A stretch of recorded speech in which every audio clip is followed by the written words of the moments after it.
Welcome to Ghent, the coolest city of Belgium. Not my opinion, this is a fact. We find ourselves here on the river Lys. Ghent has two rivers, the Lys and the Scheldt, and it was founded where these two rivers meet.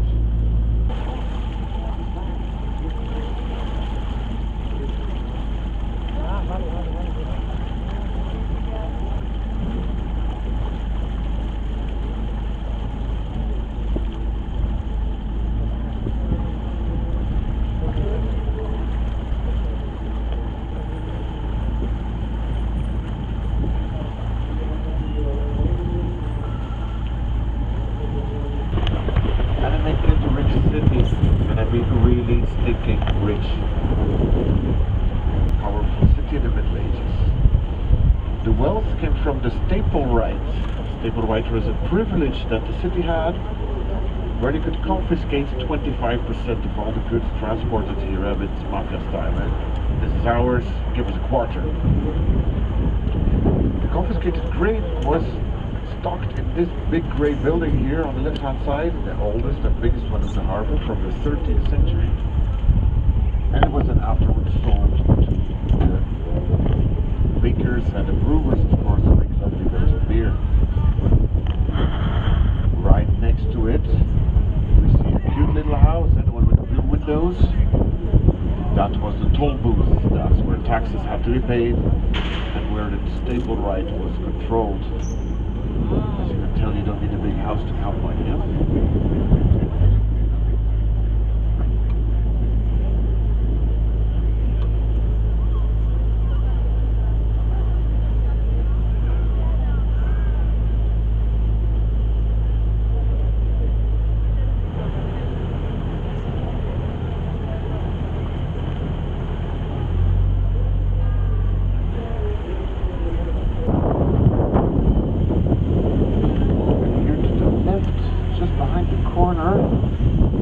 You will see the most iconic view of the city. The three towers of Ghent, our skyline. The furthest tower is the St. Bavo Cathedral. The second one is the Belfry, Watchtower and Bell Tower, with a golden dragon on top of it. That dragon protects the city, and it's lousy at its job because the city has been overrun by everyone in the course of history. And right in front of us is the St. Nicholas Church, the oldest one of the three, from the 13th century.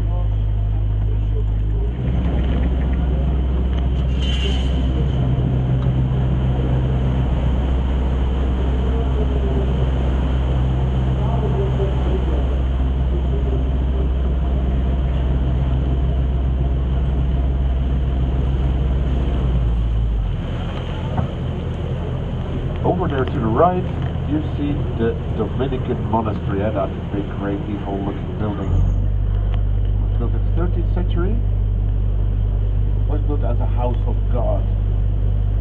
Kind of primitive hospital where they would take care of the poor and the sick. Now, when it was raided in the 16th century by Calvinists during the iconoclasms, Calvinists stormed inside, destroyed all the statues, killed all the monks, and also destroyed the whole library area. More than 30,000 books, all handwritten, unique documents, were thrown out of these windows in the river. And all that knowledge was lost in one day. In front of us we see the St. Michael's Bridge. You can also see a little statue of the Archangel killing the dragon with his swords in the middle of the bridge. And right behind it, the old post office. Now you might see some similarities in building materials and in style between the bridge and the post office. That's no coincidence. They were built by the same architect in the same year, 1910. This is not medieval architecture. These were built for the World Fair that took place in 1913 in Ghent. And for that World Fair, Ghent was a bit medievalized. Lots of facades were cleaned up, the castle was restored, and some new buildings were built in medieval style, so everything would look better on the postcards.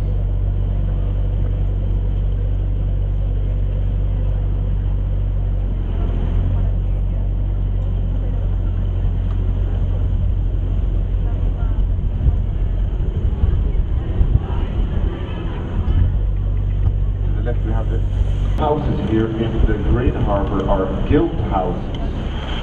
A guild in the Middle Ages was this kind of lobby, this kind of syndicate that would protect the rights and privileges of people with the same profession. And of course, the more powerful the guild, the more beautiful their guild house. Lots of symbolism on the facades as well, not only here, but all throughout Flanders. Of course, in the Middle Ages people couldn't read, so visual communication was done through symbolism and images. House numbers didn't even exist until times of Napoleon. So yeah, houses actually had names and had images on it so people could orient throughout the city. For example, here on the right hand side, the house with the wooden door, it has a sculpture of a ship with Carvel on top of it. You also see anchors higher up at the facade. This was the guild house of the free boatsmen. Free boatsmen, the boatsmen from Ghent, they had the privilege and the right to work in the city. And on the other side we see that beige building, also has anchors on the facade and a golden boat, called weather vane on top, wind vane. That was the guild house of the unfree boatsmen. Boatsmen who were not from Ghent and didn't have the right to work here, unless they paid a big tax, of course. Everything is about taxes, and that's so everywhere in Europe, of course. Nice story about these little swans, the golden swans that we see on the facade there. Medieval symbolism. In that symbolism, swans that look at each other represent eternal love, and because the shapes of their neck form a heart, also swans are monogamous in real life. Now these two swim away from each other, so no eternal love, but temporary love. This was the harbour brothel in the 17th century. Ironically, today the Marriott Hotel, the most expensive hotel of the city.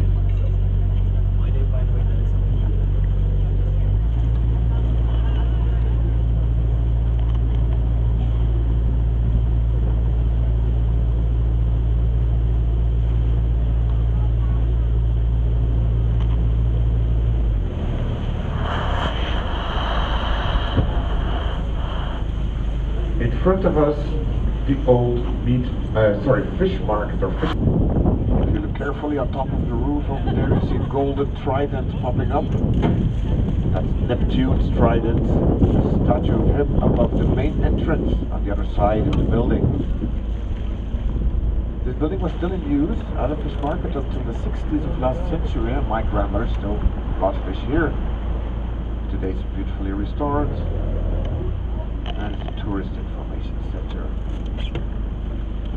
So on the left we have fish, on the right meat. This is the great meat hall of Ghent. From the 15th century, as you can tell, it needs urgent restoration.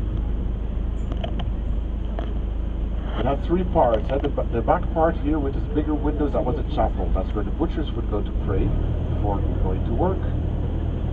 The center part was the marketplace, and the front part was the slaughterhouse. And in the Middle Ages, only here meat could be bought, and there was no butchers in private houses yet.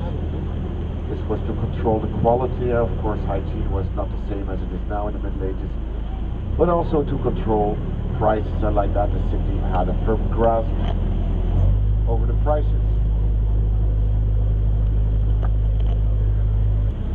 And if we look here to the left, but it's small and you have to pay a little bit of attention behind those black umbrellas, you see on the facade three little statuettes above the main entrance. The center statuette is our own mannequin Pisa, not only Brussels has one, Ghent as well. Statues of peeing girls and boys all over the cities of Flanders and also the Netherlands because it was the mascot of the Tanners Guild, people that work leather. Tanners need ammonia.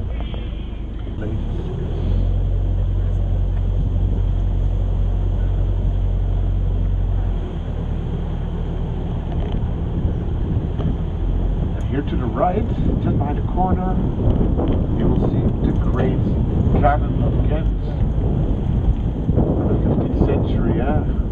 It's called Maat Margaret. Margarita Loca. 16,000 kilos of iron, 5 meters long at that time. It was the biggest cannon in the world. It was used to defend us from the invasion of the princes of Burgundy, but we ended up under their reign, so we lost that war. And maybe that's because the cannon never worked. It was fired only once, and the cannonball just rolled out. As we pass this bridge, we will see that the architecture changes in the Industrial Revolution of the 18th and the 19th century. Mostly textile. Ghent was really known for textile.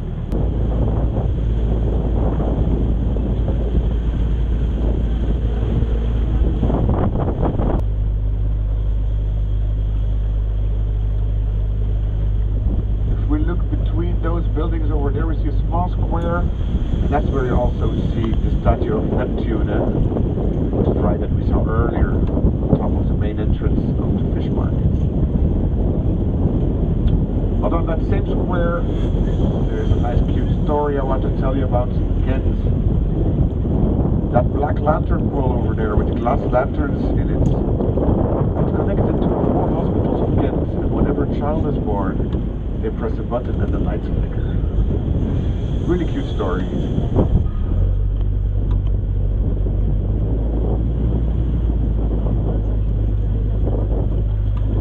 Off-white building here with the triangle in the roof in the Rococo style. That was the guild house of the wine merchants. Now most boatsmen had to unload their boats with cranes on the street. Now tax collectors and tax patrols would walk around on the street, so they made doors in the quay wall so they could roll the barrels directly into the cellars and escape the all-seeing eye of the tax collector. And do a bit of smuggling, a bit of contraband, a bit of tax evasion. And as you might know, tax evasion is, together with beer and chocolate, one of Belgium's finest specialties.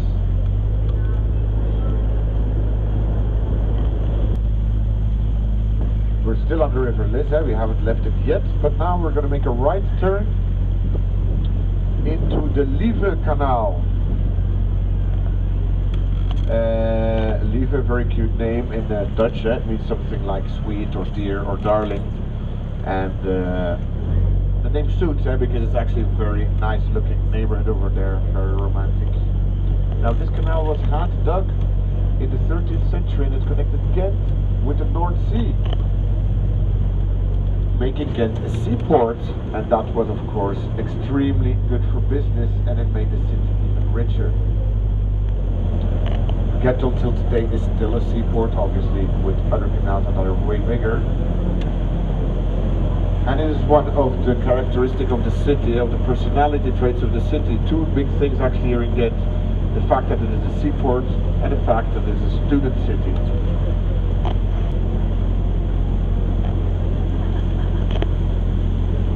Castle of the Counts of Flanders was built in 1180 by Philip from Alsatia. He was a crusader, and when he came back from Jerusalem with a big bag of money, which he probably stole, he built this as a residence of the Counts of Flanders, and all the power of Flanders was concentrated in this building. Can we go inside? Yes, it can be visited, and it's worth a visit. It has a nice views up top, and cold and moist and dark. So they went to live elsewhere and had many other functions afterwards. Had a jail, a court of justice, and even a textile factory in the Industrial Revolution.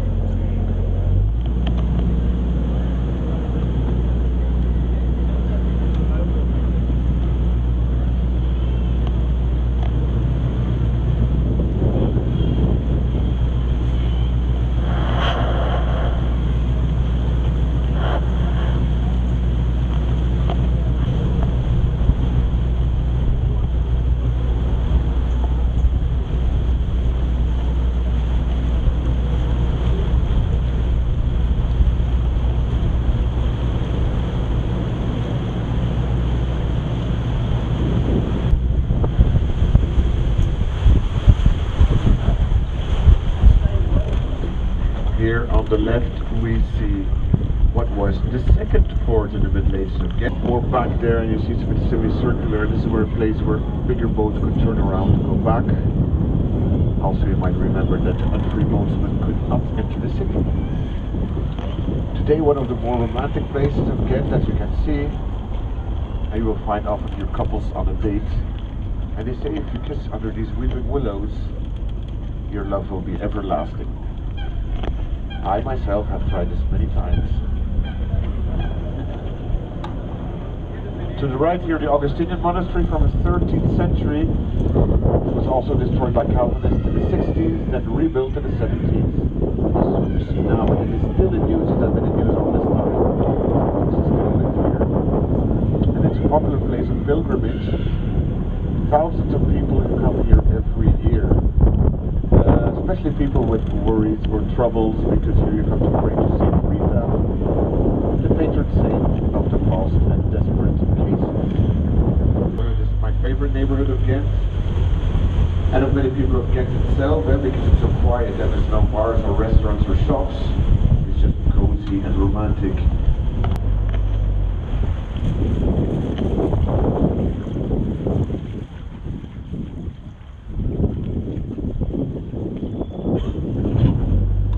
Very different than from where we came from, and that's only 100 meters away.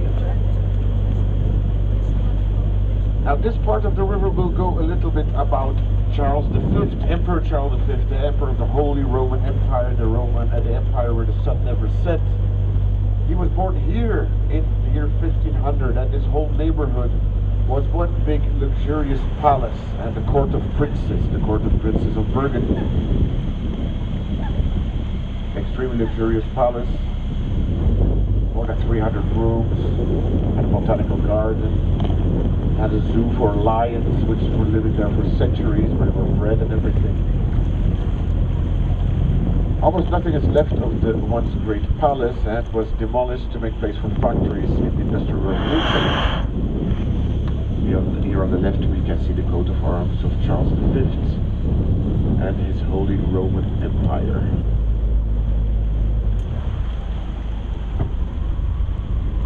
Nowadays the water of the rivers and canals in Ghent are quite clean. There's fish in it, people do water sports, some people even swim in it. When I was a kid it was not like that. The water was a bit stinky and iffy at least. But in the Middle Ages this was absolutely horrible. Ghent was a very big city. It was the second biggest city of Western Europe after Paris. To put things in perspective, Ghent had 80,000 people. At that time Amsterdam had 3,000 people. So, really big city, a lot of dirt, open sewer, and had a huge drinking water problem, of course. So people drank beer, and only beer. It was only through the brewing process and the filtering that water could be made drinkable. And of course it was not really strong beer, at like 1% alcohol or so. But still, this explains where our rich beer culture comes from.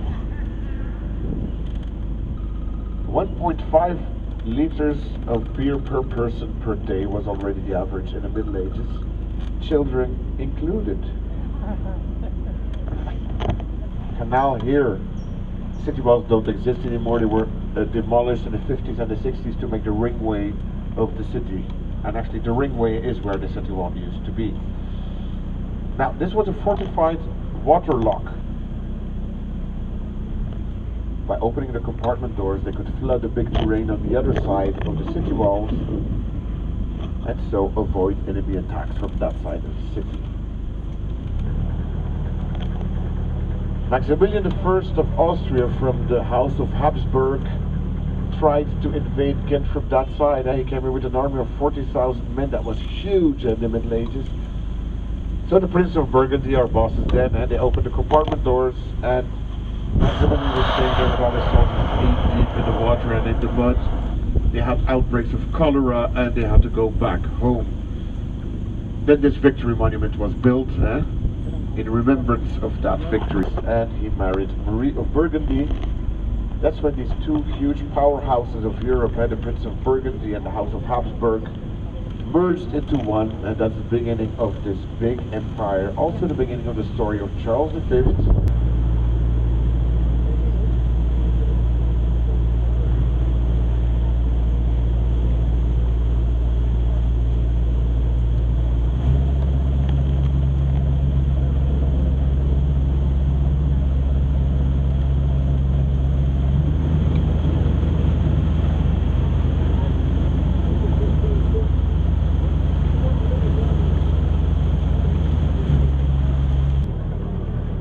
ladies' man. Only in Ghent there is 39 confirmed bastard children of the emperor. That's only the confirmed ones. And only in Ghent, and this guy was the boss of the world. Statistics say that 1 out of 25 Western European people is a direct descendant from Charles V. 4% of the population. He was a busy man. Out is love escapades, here, the second one on the left.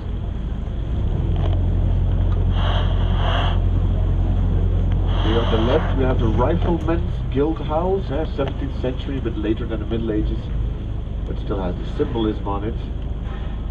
Built in French style, and these riflemen were an elite corps of mercenaries responsible for the defense of the city walls.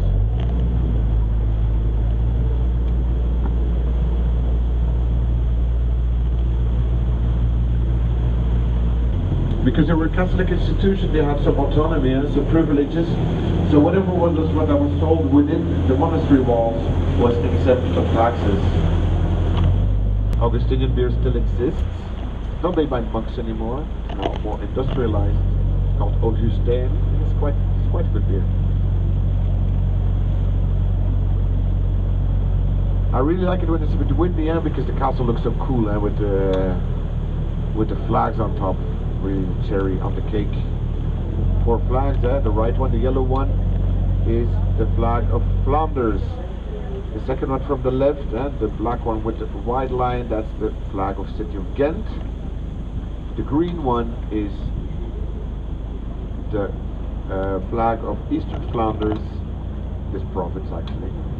And then the one with the castelet is the flag of the Counts of Flanders.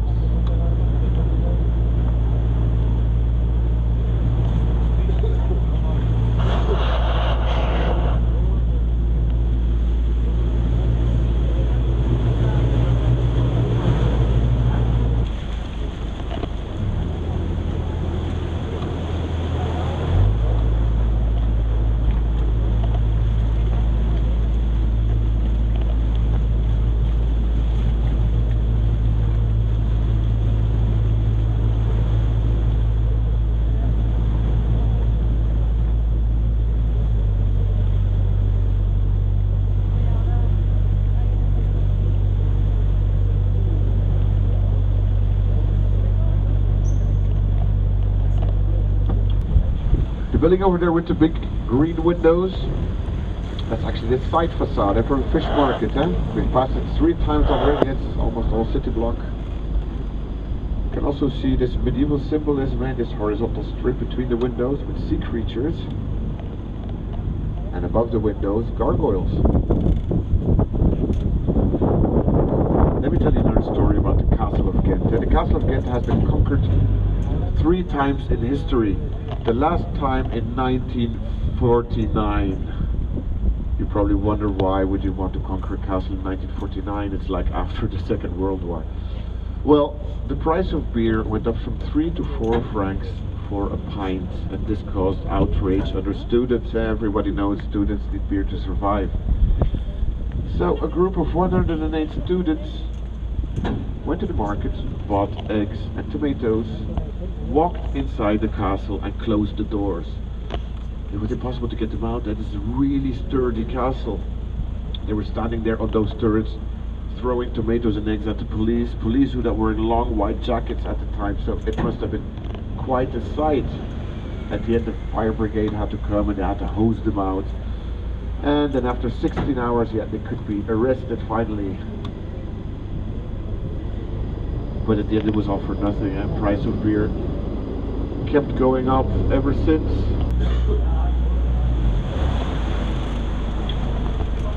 Here to the right, the yellow facade is the last standing wooden facade of the Middle Ages here in Ghent. In the early Middle Ages, almost everything was built out of wood. In churches and castles, stone was too expensive. And all these wooden buildings were built against each other. Poor people even didn't have glass windows. They had windows made out of waxed paper. So this was all very flammable actually. And if one house burned down, the whole block would burn down. And there had been just too many fires, too many infernos, so the emperor decreed no more wooden buildings could be built. And this is the last one standing from the 16th century. Also a fine example of tax evasion. As you can see, the facade comes a bit towards us as it becomes higher. So every floor is a bit bigger than the one underneath. That's because land tax was calculated on the surface of the ground floor.